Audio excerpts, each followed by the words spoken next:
সুপ্রিয় দর্শকবৃন্দ, আসসালামু আলাইকুম। অন্যপক্ষের আজকের আয়োজনে আপনাদের সবাইকে স্বাগত জানাচ্ছি। আমি বুলবুল আহমেদ। প্রিয় দর্শক, আপনারা নিশ্চয়ই ইতিমধ্যে জেনে গেছেন ইনকিলাব মঞ্চের মুখপাত্র শরীফ ওসমান হাদির উপর দুর্বৃত্তরা গুলি চালিয়েছে। গুলি তার কানের ভিতর দিয়ে মাথায় প্রবেশ করেছে এবং এই জন্য তাকে প্রথমে ঢাকা মেডিকেল কলেজ হাসপাতালে নিয়ে যাওয়া হয়েছে। সেখানে তার সার্জারি চলছে এবং তিনি লাইফ সাপোর্টে রয়েছেন। সম্ভবত এরপর তাকে সম্মিলিত সামরিক হাসপাতালে নিয়ে যাওয়া হবে। শরীফ ওসমান হাদির উপর এই যে হামলা, এই জন্য সাধারণ মানুষ যাকে দায়ী করছেন তিনি হচ্ছেন ঢাকার ৮ আসনের সংসদ সদস্য প্রার্থী মির্জা আব্বাস। তিনি যখন শরীফ ওসমানকে ঢাকা মেডিকেল কলেজ হাসপাতালে দেখতে যান, তখন সেখানকার উপস্থিত জনতা তার বিরুদ্ধে যেভাবে স্লোগান দিয়েছে এবং তার বিরুদ্ধে যে ধরনের প্রতিবাদ জানিয়েছে, তাতে করে কিন্তু আমাদের মধ্যে এরকম একটি সন্দেহ দানা বাঁধতে শুরু করেছে যে এই ঘটনার পেছনে মির্জা আব্বাস জড়িত থাকতেও পারে।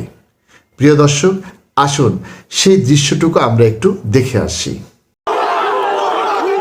দেখানোর চেষ্টা করছি মির্জা আব্বাসকে দেখে ভুয়া ভুয়া স্লোগানে কিন্তু উত্তাল হয়ে গেছে এই মুহূর্তে ঢাকা মেডিকেল। কিছু সময় আগে গুলিবিদ্ধ হয়ে ঢাকা মেডিকেলে কিন্তু ভর্তি হয়েছেন এবং তারপরে বিভিন্ন রাজনৈতিক দলের সংগঠকরা বিএনপির পক্ষ থেকে মির্জা আব্বাস কিন্তু এসেছিল এবং মির্জা আব্বাসকে দেখার পরপরই এখানে উপস্থিত যে মানুষেরা রয়েছে তারা কিন্তু ভুয়া ভুয়া স্লোগান দিয়ে উত্তাল করে রেখেছে ঢাকা মেডিকেল।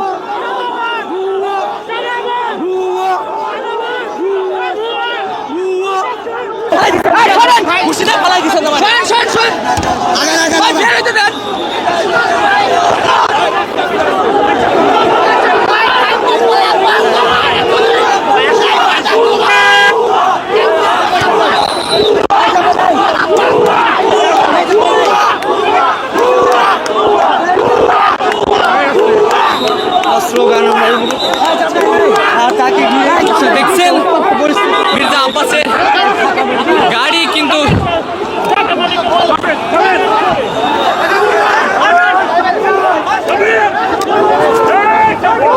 প্রিয় দর্শক, আপনারা দেখলেন মির্জা আব্বাসের উপর সাধারণ মানুষ কিভাবে ক্ষিপ্ত হয়ে উঠেছে। প্রিয় দর্শক, ইতিমধ্যেই এই ঘটনাটিকে ভিন্ন খাতে প্রবাহিত করার জন্য অনেকেই সক্রিয় হয়ে উঠেছেন। আমরা দেখেছি বিএনপির ভারপ্রাপ্ত চেয়ারম্যান তারেক রহমান এ সম্পর্কে বিবৃতি দিয়েছেন। আমরা দেখেছি সাংবাদিক জুলকারনাইন স্যারকেও এ সম্পর্কে একটি ফেসবুক পোস্ট দিতে, এবং তিনি এই ফেসবুক পোস্টের মধ্য দিয়ে মূলত এই ঘটনাটিকে ভারতের উপর চাপানোর চেষ্টা করেছেন এবং ভারতের উপর চাপানোর মধ্য দিয়ে মূলত তিনি আওয়ামী লীগের উপরই এর দায় চাপিয়েছেন। ত্রয়োদশ জাতীয় সংসদ নির্বাচনের তফসিল ঘোষণার একদিন না পেরোতেই হঠাৎ উত্তপ্ত হয়ে উঠেছে রাজধানী ঢাকার রাজনৈতিক অঙ্গন। ঢাকা ৮ আসনের স্বতন্ত্র প্রার্থী শরীফ ওসমান হাদি আজ দুপুরে গুলিবিদ্ধ হয়েছেন। ঠিক এই ঘটনার পরে সামাজিক যোগাযোগ মাধ্যমে বিস্ফোরক দাবি তুলেছেন আল জাজিরার অনুসন্ধানী সাংবাদিক জুলকারনাইন সায়েদ। বলছেন, নির্বাচন বানচালের নীল নকশা বাস্তবায়নে দেশের ভিতরে ঢুকে গেছে পার্শ্ববর্তী দেশের আততায়ীদের বিশাল একটি নেটওয়ার্ক। শুক্রবার দুপুরে রাজধানীর বিজয়নগরে জুমার নামাজের পর নির্বাচনী প্রচারণায় অংশ নেন ইনকিলাব মঞ্চের মুখপাত্র ও ঢাকা ৮ আসনের স্বতন্ত্র প্রার্থী শরীফ ওসমান হাদি। ঠিক ওই সময় দুর্বৃত্তরা তার উপর গুলি চালায়। হঠাৎ এই হামলায় মুহূর্তেই তোলপাড় সৃষ্টি হয় রাজনৈতিক অঙ্গনে। ঘটনার কিছুক্ষণ পরেই নিজের ফেসবুক পেজে জুলকারনাইন সায়েদ লিখেছেন, গত কয়েক মাসে পার্শ্ববর্তী রাষ্ট্রের গোয়েন্দা সংস্থা অন্তত ৮০ জন আততায়ীকে বিভিন্ন সীমান্ত পথে বাংলাদেশে অনুপ্রবেশ করিয়েছেন।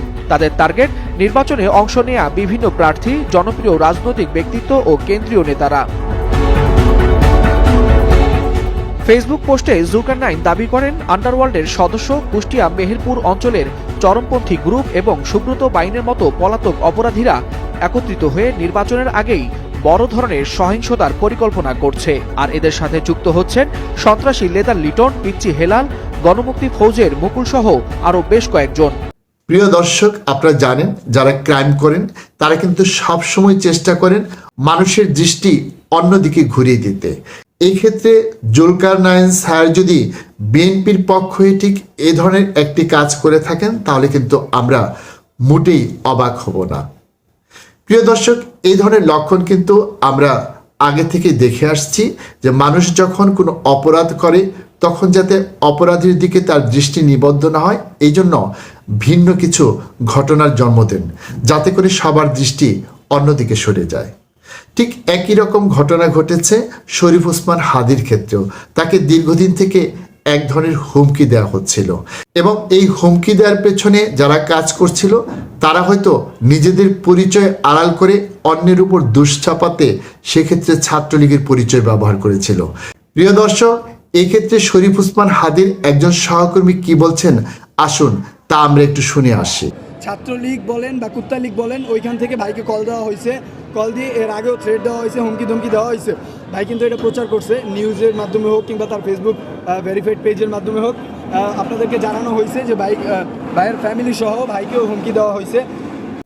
প্রিয় দর্শক, আপনারা দেখলেন সুস্পষ্টভাবেই তিনি বলছেন ছাত্রলীগের সদস্যরা শরীফ ওসমান হাদি এবং তার পরিবারকে হুমকি দিয়ে আসছিল। এই ঘটনাটি যদি অত্যন্ত পরিকল্পিতভাবে অন্য কোনো পক্ষ ঘটিয়ে থাকে তাহলে কিন্তু এটি সম্ভব যে সেখানে তারা ছাত্রলীগের নাম পরিচয় ব্যবহার করবে। ছাত্রলীগ এই ক্ষেত্রে শরীফ ওসমান হাদিকে কেন তাদের প্রতিপক্ষ মনে করবে? তার সাথে কি ছাত্রলীগের আলাদা কোনো শত্রুতা রয়েছে, কিংবা ছাত্রলীগের কোনো কিছুতে তিনি কি প্রতিবন্ধকতা সৃষ্টি করেছেন? আমরা তো দেখছি না। তাহলে তিনি কার প্রতিবন্ধকতা সৃষ্টি করেছেন? তিনি তো প্রতিবন্ধক হয়ে উঠেছেন মির্জা আব্বাসের। মির্জা আব্বাস এই আসনে নির্বাচন করে দীর্ঘদিন ধরে যেভাবে বিজয় লাভ করে আসছিলেন, শরীফ ওসমান হাদি কিন্তু তার জন্য এখন সবচেয়ে বড় প্রতিবন্ধকতা হয়ে উঠেছিল।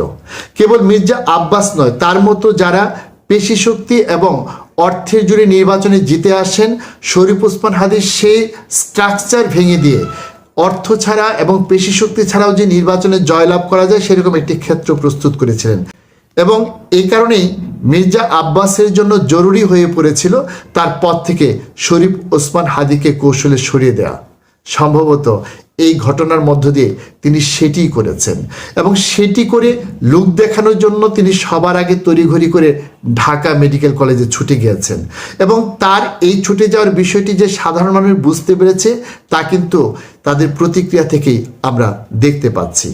তাই শেষ পর্যন্ত যদি প্রশাসন নিরপেক্ষভাবে এই ঘটনার মূল রহস্য উদ্ঘাটন করে তাহলে আমরা দেখব সেখানে একজন মাত্র মানুষই এই ঘটনার পেছনে মূল খলনায়ক হিসেবে উঠে আসবেন, আর তিনি হচ্ছেন মির্জা আব্বাস। সুপ্রিয় দর্শক, আজকের মতো আমরা এখানে শেষ করছি। আপনারা সবাই ভালো থাকবেন, সুস্থ থাকবেন এই প্রত্যাশায়। আল্লাহ হাফেজ।